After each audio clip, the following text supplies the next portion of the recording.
You're on ABC Western Plains and Central West. It's 7:15. Yesterday, we heard the state government had released a discussion paper looking at ways short-term rental properties can be converted to longer-term rentals to help ease the state's housing crisis. It is an issue that is affecting many towns across the Western Plains and Central West, including Bathurst, Dubbo and Orange, who are members of the Regional Cities New South Wales Alliance. And Dubbo Regional Council Mayor Matthew Dixon is the chair of Regional Cities New South Wales. He joins us now. Good morning. Good morning, Jess. How are you going? I'm very well, thank you. How are you? Good. Good. Now, I'm imagining that the Alliance has been having some discussions about this short-term rental issue. What have you been thinking? Well, there are actually more issues than just short-term rentals. We found a number of issues. It's all about housing, of course.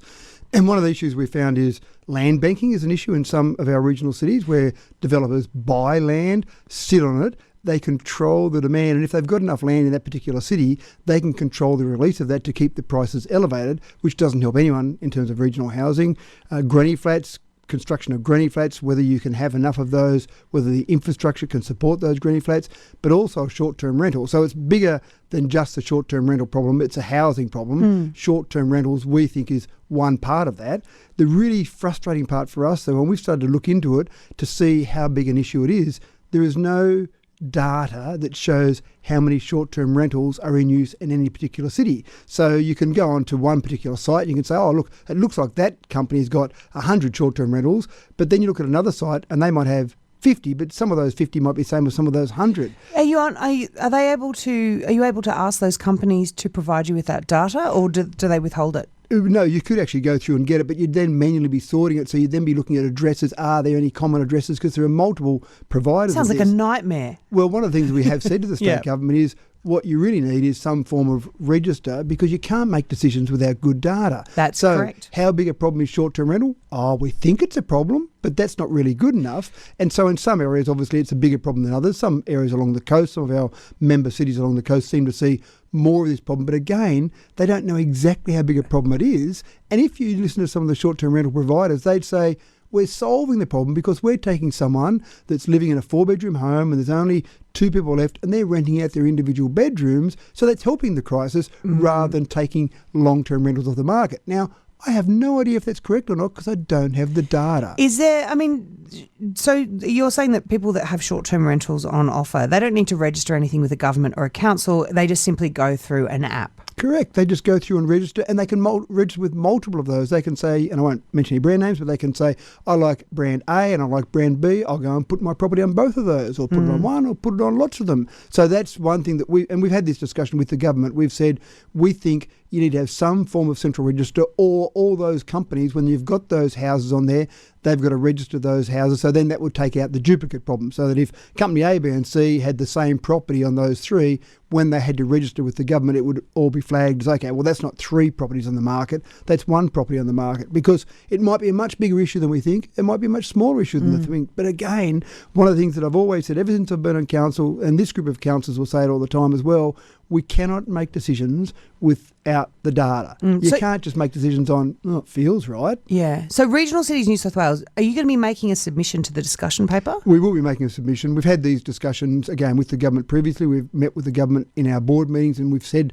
these problems. And the government's identified that, yes, this is a problem and that's something they need to address. Now, I know different things have been talked about from this discussion paper. One might be some form of tax or something that you've got to do. Now, that would actually solve the problem to some extent, because if you had to have some form of tax that you paid, then obviously there'd be a registration of what addresses or what properties were being used. And that's something that the Victorian government is looking into. They are planning on implementing that in 2025, and it's going to be like a short-term rental levy, and the plan is to use the money from that levy, I believe, to build social and community housing. Yeah, so something. But like we don't know how that. But we don't know how how that will work in actuality until it happens. I guess how successful that is. Yeah, and of course we know about one solution that the government came up with several years ago, where you could limit how long people could have short-term rentals for. So some councils took up that opportunity. So in other words, you could say, sure, Jess, you can put your house on the market in short-term rental, but you can't do it for any longer than, say, 6 months. So that's something that Byron Shire, and they really had to push to get that, because I think they tried to pass that rule a couple of times before they were successful.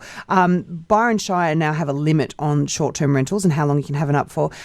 Is Dubbo Regional Council looking at introducing limits to short-term rentals? We haven't even had that discussion yet, because, again, it comes back to that data. When we've had a bit of a look at the data in terms of maybe how many of those properties are on some of those different providers, it doesn't appear to be anywhere near the same issue in Dubbo as it is in some of those coastal places like Byron, for example.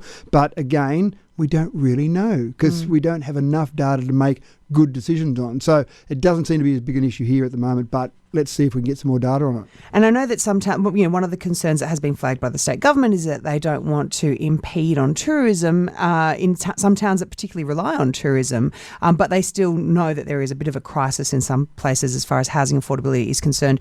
Do you think if when it does come to short-term rentals in areas like the Dubbo region, are we looking at mostly tourists, or are we looking at mostly workers? So people like people that are having to come in for medical stuff, and I'm not talking about patients, I'm talking about doctors and specialists that get hired as locums and hospitals. Like, are they taking up a lot of the space in short-term rentals? Or again, you're going to say, I don't have the data exactly. Well, I've got anecdote, and the plural of anecdote is anecdotes. It's not data. So do you hear from people at all on this issue? So certainly there are people who tell me that, just people who've got short-term rentals themselves, and they say that they do have some of those workers come through. You've got some workers from renewable projects, you've got some of those specialists that might come through, so you get some of those, and you get some tourists, so you do get a bit of a mix. But I just don't have, exactly as you said, I don't have the data to be able to say, yes, we've got 28% are this and 48% are doing that. Is with the renewable projects, is that ever a concern when we know that we're about to have a big project in an area, and then, there's going to be a whole lot of workers coming to town to work on it, but where are they going to stay, and how does that impact town's infrastructure? Is that something that you were ever concerned about? 5,000 people are going to be in this location over the next 5 years working on renewable projects and some other big projects that are happening as well. So what planning happens for that? That's exactly right. That's and not concern. I see that as an exciting opportunity. It's a challenge, and I know some locations where a big project, whether it be a mine or a major construction or renewables, I know some places get very scared about that, and they don't want to know about it, or they want to make sure they stay out of town. We want them staying as part of our community in Wellington and in Dubbo, and the reality is it's an opportunity. All these extra people here, that is a huge opportunity. So we've already put some planning in place, and even the council meeting last night, we passed one resolution that relates specifically to one project, where some planning will be in place for one project to house a lot of people, and then let Dubbo have a legacy after that. In other words... So can you tell me more about that project? Yep. So it was in our confidential part of the meeting, so I can only talk about the outcome, but essentially it was a parcel of land that will be leased by a proponent, and then at the end of that lease, so they'll have to put the infrastructure in the ground. This will be a private company that gets to lease that land? Correct, that's right. So the deal will be they'll lease that land, they'll put the infrastructure in the ground, so the water, the power, the sewer, all the rest of it. They'll lease it for, say, a 10-year period, and at the end of that lease time frame, they hand it back to Dubbo Regional Council. Then we've got a land block that's already developed in terms of underground infrastructure, which then we'll be able to sell off those blocks. So they're not selling it back to you, they're not making a profit on that land, they're just simply borrowing it for a period of time and agreeing to put in the infrastructure and then handing it back to the council. And paying a lease fee for that. Now, all that negotiation has got to occur yet in terms of the fine detail and the actual amounts, but that's because they don't need it long term, they don't want it long term, and they don't really want on their books a big chunk of land that then they've got to sell at the end of that. Having a lease for them is much cleaner, but it also guarantees that land there. Now, what they put on that'll be the really interesting part. They might put something that people don't love the look of. They might put something, and I wouldn't go so far as to say dongers, but something that's a basic accommodation. But the idea is at the end of that, they can pick that up and move it off. But what we're left with is all that underground infrastructure, and that's expensive to put that in. So those sort of things, what opportunity? How can we seize the opportunities? And we've been having discussions with all sorts of different proponents to say, what do you want to do? We're flexible. What can we do? How's the way we can solve this problem? Because 5,000 people, there might be a few stepping on your floor at this stage, Jess. Well, I welcome the opportunity to make some new friends. Hey, you did mention last night's Dubbo Regional Council meeting. There was a motion to look at deprivatising the management of the public pool. What was the result of that discussion? Because I know that the management of Dubbo's local pool has been a hot topic recently.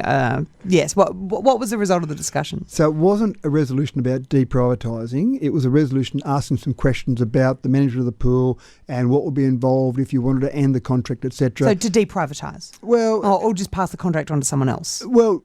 No, it was talking about what were the steps, if you like, in terms of that. So it wasn't a resolution to say we need to deprivatise. It was, could we deprivatise? Could we bring it back in-house? What would it cost? I mean, Could you? Well, sure, if we had a spare $5.6 million to do it, because you'd have to end the contract, and have they breached the contract? So these are questions for a future report of council. We know the answers now, and the answers are that they haven't breached the contract. It'd be about $5.6 million to bring it back in, and if you're happy to pay out $5.6 million of public money to a private company to end the contract, you could do it. But gee, you'd want to be pretty confident that was the right decision to go forward with. I mean, do you have regrets about privatising it? No, again, we made the decision, and the decision was the right decision. It hasn't gone smoothly. It hasn't gone perfectly. I've had meetings with Belgravia. Our staff have had meetings with Belgravia. Again, we need to get some of those things right, and they need to get some of those things right, and they're getting better, but it just wasn't smooth from the beginning. What do you think the biggest problem is? I mean, is it staffing? Because in a way, part of me is wondering, I mean, people want more staff to be able to open the pool for the right hours, to have certain features of the pool open. But I'm imagining that the kids working at the pool are not getting paid a great amount. So, you're talking about people that need to be able to have a place to live and afford to be paid pool wages. So housing kind of ties a little bit back into it. Well, it does, and housing ties into a lot of things, because at the moment there's a huge demand, people wanting to come to Dubbo, employers, huge demand. Lots of employers I speak with say we need more employees, but nowhere to live. So that's a problem. So without a doubt, one of the issues they faced was getting enough staff, because it takes a lot of staff to run those 3 swimming pools. And one of the advantages of having a large company, a multinational company that's based across Australia and New Zealand, is they've been bringing in staff from other sites. I would say if it was still us, as in Dubbo Regional Council, running that pool, there would have been days we just would have said we can't open it, we don't have enough staff. They were bringing staff in from various locations to be able to do that, because every employer I speak with has got this problem. So without a doubt, I think some of their practices haven't been perfect, but also just getting enough staff has certainly been an issue for them. But again, that's the contract. They took it on with their eyes wide open, so they need to deliver for the community, and we're holding them to account to that. Well, Matthew Dickerson is the Mayor of Dubbo Regional Council and the Chair of Regional Cities New South Wales. We really appreciate your time coming in this morning. My pleasure, Jess.